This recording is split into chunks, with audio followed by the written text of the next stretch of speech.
Hi, I'm Graham, this is Man v Film, and this post is about May the Force be with you, a tag that I was recently added in, various questions about the Star Wars franchise. So let's get started. Man versus Film. Question 1. How did I discover Star Wars? Well, like most people my age, I discovered Star Wars from the TV. It was in constant repeat in the early days of my youth, and it just, whenever you caught it, it just drew you straight in. Straight away. It was a fantastic series to watch, and it was always something that you watched out for coming on TV back when there was only a few channels to choose from, and you know, it was always something that you got drawn into and you watched, and you just loved the whole world building thing about it, and the action, the characters, everything was fantastic. Question 2. What was the first Star Wars movie that you saw in theatres? For me, that would be Star Wars Episode 4 A New Hope, which I saw when it was re-released back in 1997, and it was the messed up George Lucas editions. It had just had a little bit of tinkering with it.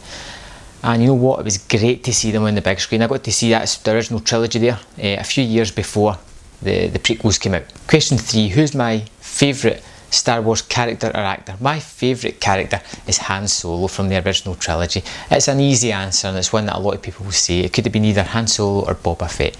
I just feel that Han Solo is the kind of rough, gruff, doesn't want to be a hero, the reluctant anti-hero that we get to see. He knows like the dodgy part of the galaxy, and he's reluctantly having to work with the good guys, but ultimately he's got a heart of gold, and he's going to save the day as well, and he's just a great character. Question number 4. What is your favourite lightsaber battle? Well, for me, I think it's the first one that you really get to see, and that is Obi-Wan Kenobi versus Darth Vader in the Death Star in Episode 4 A New Hope.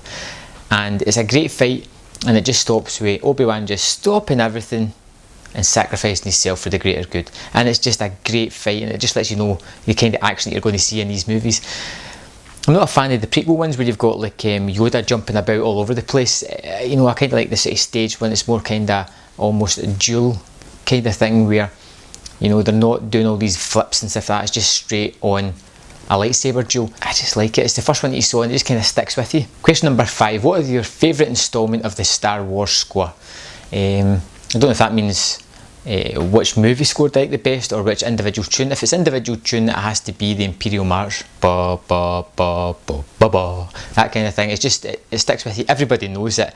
It is an emphatic tune that just people have it for ringtones for people that they don't really like, or not me, maybe other people do, but it's just a great tune. It's ominous, it dictates this whole army type of thing, the bad guys, it's just synonymous with that type of thing. It's a great tune. 6. What is your most hated Star Wars character? This is easy. Jar Jar Binks. Misa no like him.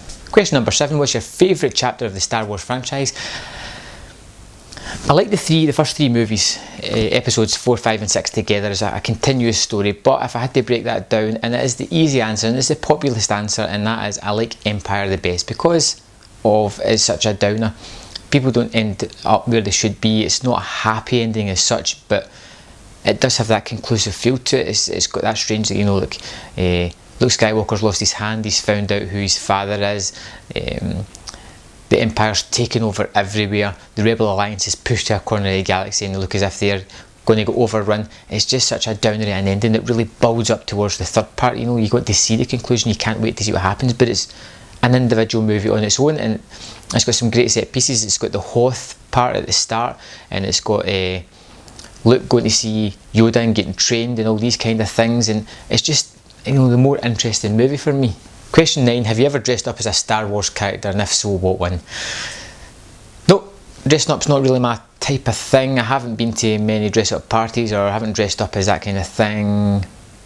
No, can't say that I have. Question 10. What is your most favourite quote from any of the Star Wars movies? Now there is hundreds to choose from, May the Force be with you, Luke, I am your father.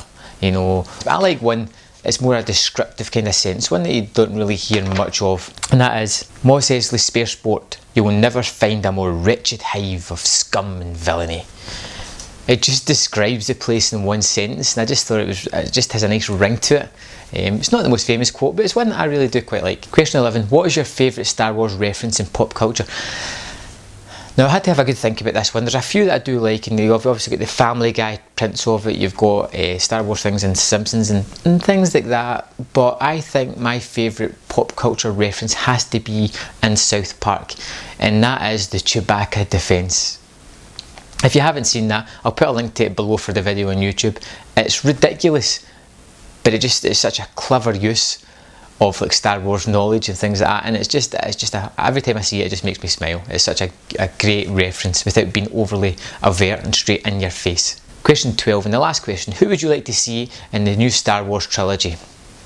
Well, I had to think long and hard about that, and there's actors that I don't think would fit into the universe overly well, but one that I do think would just come in and do a good job would be Tilda Swinton, who I feel has this chameleonic nature, and last year I seen on some great films, Only Lovers Left Alive and Snowpiercer were two fantastic performances that she gave, and I like to see her. I don't know what is in this Star Wars franchise, but I think she could do a great part in it. So that's my answers to the May the 4th be with you tag. I don't have anybody else to tag into this. I don't know a lot of people on YouTube as yet, but I'm getting to know some people, and I'll see you next time on Man vs Film.